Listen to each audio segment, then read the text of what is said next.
Όσο μπόρεσα έφερα αντίσταση σε αυτό το ποτάμι, όταν είχε νερό πολύ να μην με πάρει.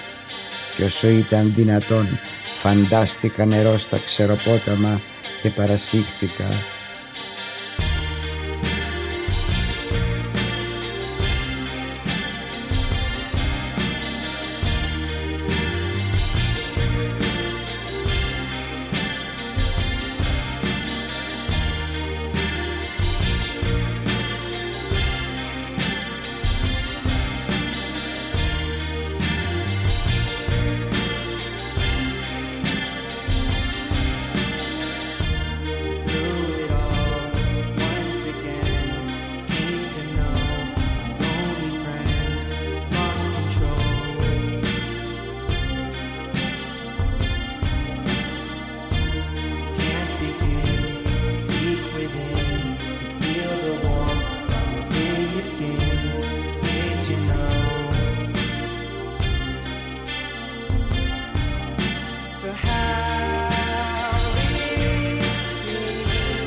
Όχι, δεν είμαι λυπημένη, σε σωστή ώρα νυχτώνει.